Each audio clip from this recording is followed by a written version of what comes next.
Hello everyone, welcome back to my channel. আজকের এই ভিডিওটা নর্থ বেঙ্গল ইউনিভার্সিটির ছাত্রছাত্রীদের জন্য। অ্যাকচুয়ালি দীর্ঘ দিন পরে নর্থ বেঙ্গল ইউনিভার্সিটির সিলেবাস নিয়ে আলোচনা করছি। তো আজকের এই আলোচনাটা বেসিক্যালি সিক্স সেমের জন্য, যারা সিক্স সেমে ডিএসসি ইন্ডিয়ান সোশিওলজিক্যাল ট্র্যাডিশন নিয়েছো বা ডিএসসি সিক্স রয়েছে যাদের, সেই পার্টটা আজকে আমরা আলোচনা করব যে এই পার্টের সিলেবাসে কী কী আছে এবং এই পার্টটার জন্য, এই পেপারটির জন্য তোমরা কি কি বই ফলো করতে পারো। DSC six Indian sociological tradition. দেখো, ইন্ডিয়ান সোশিওলজিক্যাল ট্র্যাডিশনের কথা যদি বলি, যে এখানে কি দেখবে, বেসিক্যালি ইন্ডিয়ান, আমাদের ভারতবর্ষে সমাজতত্ত্বের উদ্ভব যখন হলো, দেখো ইউরোপীয়, অ্যাকচুয়ালি সমাজতত্ত্বের উদ্ভব হয়েছে কোথায়? ইউরোপিয়ান সোসাইটিতে। তো সেক্ষেত্রে ইউরোপ থেকে ভারতবর্ষে সমাজতত্ত্বের যে আলোচনার সূত্রপাত, সেটা কোথা থেকে হয়েছিল? বোম্বাই বিশ্ববিদ্যালয়। এবং সেই সালটা ছিল 1914। তাহলে এই যে ট্র্যাডিশন, ভারতবর্ষের এই যখন সমাজতত্ত্বের আলোচনা শুরু হলো 1914 থেকে বোম্বাই বিশ্ববিদ্যালয়ে, তো সেখান থেকে ভারতবর্ষের বিভিন্ন তাত্ত্বিকরা যারা এই সমাজতত্ত্বের আলোচনাকে এগিয়ে নিয়ে গেছেন, কিসের মধ্য দিয়ে? তাদের আলোচনার মধ্যে কী কী ছিল?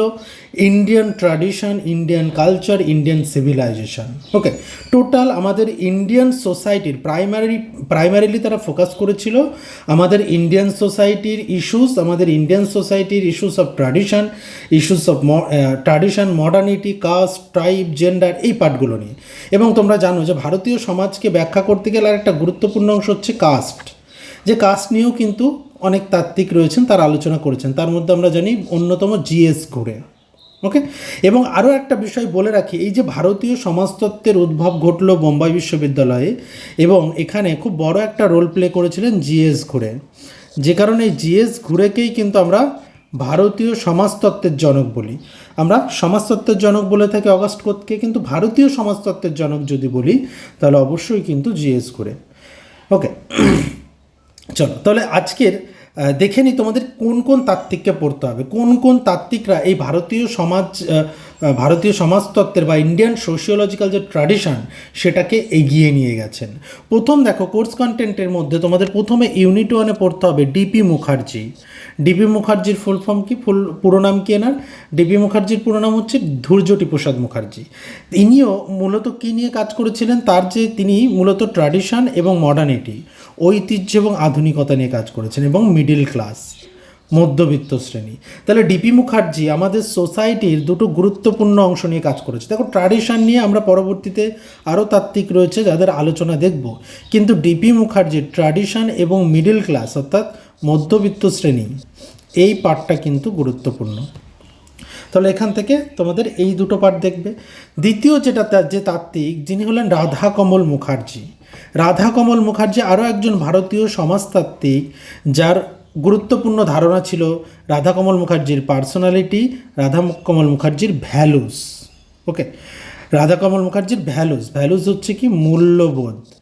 এই মূল্যবোধ নিয়ে কিন্তু তার, ভ্যালুস নিয়ে অনেক কাজ রয়েছে। তো ভ্যালুস কিন্তু খুব গুরুত্বপূর্ণ একটা ব্যাপার। রাধাকমল মুখার্জির ভ্যালুস দেখতে হবে। আর তোমরা এখানে দেখবে সোশ্যাল ইকোলজি। দেখো, সোশ্যাল ইকোলজি নামে একটা বইও আছে।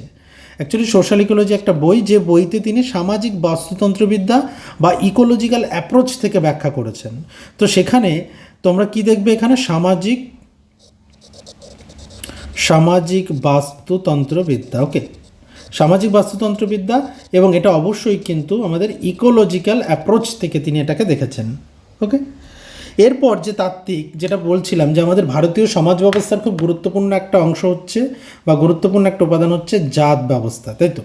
তো ইউনিট 3-তে তোমরা দেখবে এমন একজন তাত্ত্বিক যিনি জাত ব্যবস্থার উপর কাজ করেছেন, যার নাম হচ্ছে জিএস ঘুরে, গোবিন্দ সদাশিব ঘুরে, যাকে আমরা ভারতীয় সমাজতত্ত্বিক জনক বলে থাকি। আচ্ছা, এখানে জিএস ঘুরের খুব গুরুত্বপূর্ণ একটা গ্রন্থ আছে, caste and race in India. Okay, caste and race in India, এটা একটা খুব গুরুত্বপূর্ণ একটি গ্রন্থ। এবং তাহলে তার আলোচনায় আমরা দেখব যে কাস্ট বলতে তিনি কি বুঝিয়েছেন, এবং কাস্টের 6টা বৈশিষ্ট্য তিনি তুলে ধরেছেন। সেই 6টি বৈশিষ্ট্য অবশ্যই দেখতে হবে। আর দেখব কি? সিটি এবং সিভিলাইজেশন, শহর এবং সভ্যতা। এবং একই সঙ্গে জিএস গুরের আরও অনেক আলোচনা আছে, যেমন ট্রাইব নিয়ে কাজ করেছেন। সেই পার্টগুলো তোমাদের যেহেতু সিলেবাসে নেই, পড়ার প্রয়োজন নেই, কাস্ট আর সিটি সিভিলাইজেশনটাই দেখবে। চতুর্থত ইরাবতী কার্ভে। ইরাবতী কার্ভে হলেন একজন ভারতীয় সমাজতাত্ত্বিক, যার আলোচনা মূলত ফ্যামিলি এবং কিংশিপ নিয়ে, ফ্যামিলি অ্যান্ড কিংশিপ নিয়ে তার অনেক বই আছে, অনেক গবেষণা আছে। ওকে, ফ্যামিলি এবং কিংশিপ যার গবেষণার মূল আলোচনার বিষয়বস্তু।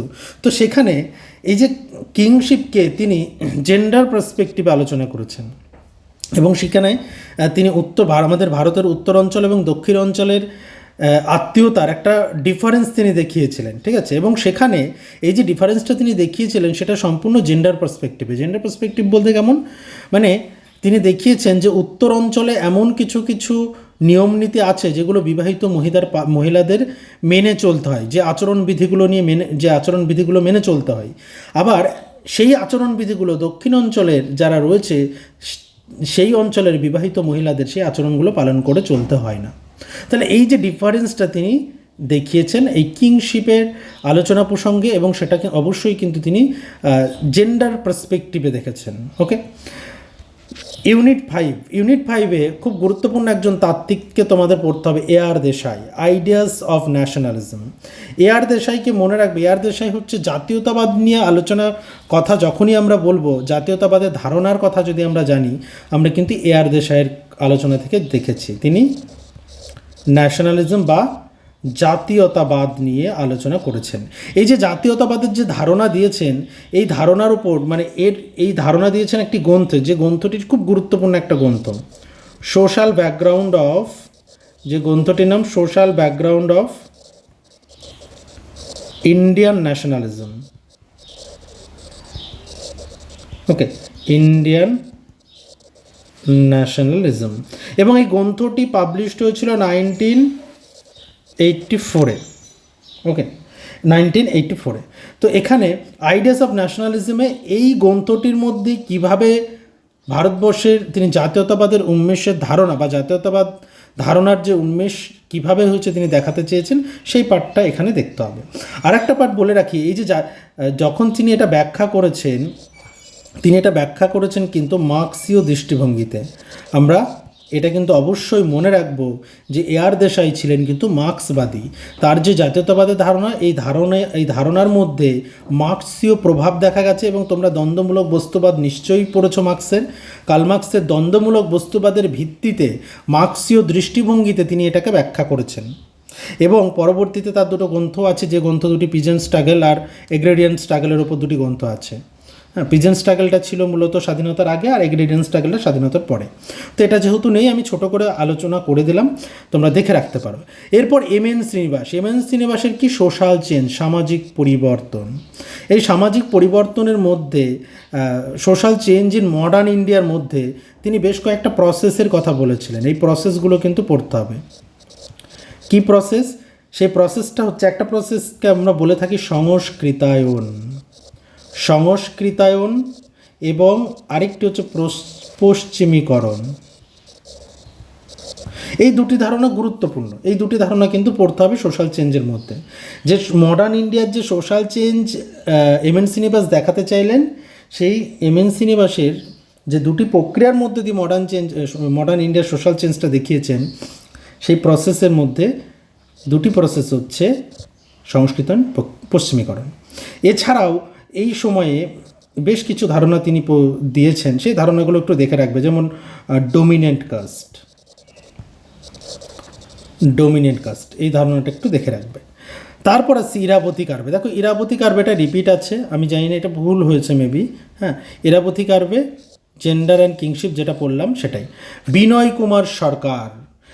কুমার সরকারের কন্ট্রিবিউশন যখনই আসবে, বিনয় কুমার সরকার পড়তে গেলে আমাদেরকে কী দেখতে হবে? বিনয় কুমার সরকারের personality. First one is personality. তিনিও কিন্তু পার্সোনালিটি বা ব্যক্তিত্ব নিয়ে তিনি আলোচনা করেছেন। এবং দ্বিতীয় যে পার্টটা না জানলেই নয়, সেটা হচ্ছে কি প্রোগ্রেসের বাংলা আমরা কি বলি? প্রগতি। ওকে, প্রোগ্রেস।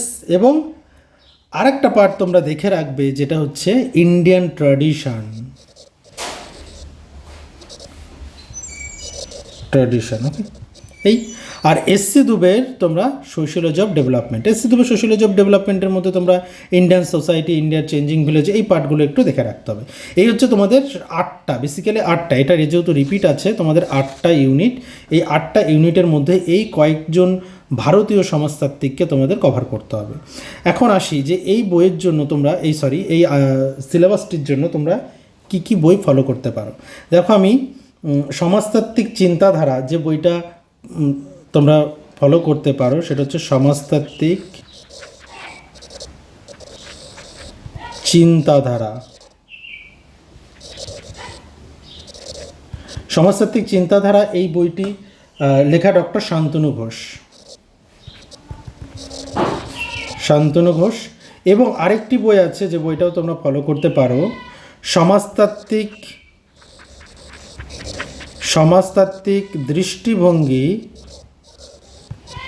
দৃষ্টিভঙ্গি ও চিন্তাধারার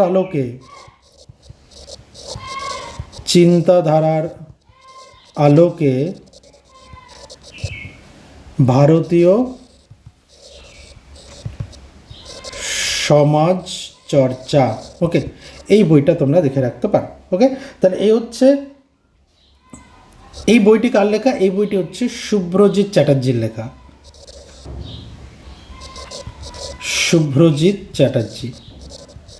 ওকে। এই বইটা তোমরা, এই দুটি বই তোমরা এই সিলেবাসের জন্য ফলো করতে পারো। আর এই টপিকের ওপর তোমাদের কোন কোন কোশ্চেনগুলো, আমরা যদি কোশ্চেন অ্যান্সার ফরম্যাটে দেখি যে কোন কোন প্রশ্নগুলো তোমরা গুরুত্ব দেবে, তো সাজেস্টিভ কিছু কোশ্চেন আমি আলোচনা করে দেবো। আপাতভাবে তোমরা যদি ভিডিওটা দ্বারা হেল্পফুল হও এবং সাজেশনটা যদি তোমাদের ইমিডিয়েট দরকার হয় তাহলে অবশ্যই কমেন্ট করে জানিও, তাহলে পরবর্তী ভিডিওতে আমি সাজেশনটা নিয়ে আলোচনা করবো। আরও একটা বিষয়, যারা প্রথমবার এসে অবশ্যই চ্যানেলটিকে সাবস্ক্রাইব করে রেখো। আর তোমরা যারা এখনও মেম্বারশিপ নাওনি, মান্থলি 29 টাকার বিনিময়ে মেম্বারশিপ নিতে পারো। সেখানে অনলি ফর মেম্বারদের জন্য বেশ কিছু ভিডিও আছে, যে ভিডিওগুলো তোমার হয়তো কাজে লাগতে পারে, একবার দেখে নিতে পারো, ওকে। দেখা হচ্ছে পরের ভিডিওতে।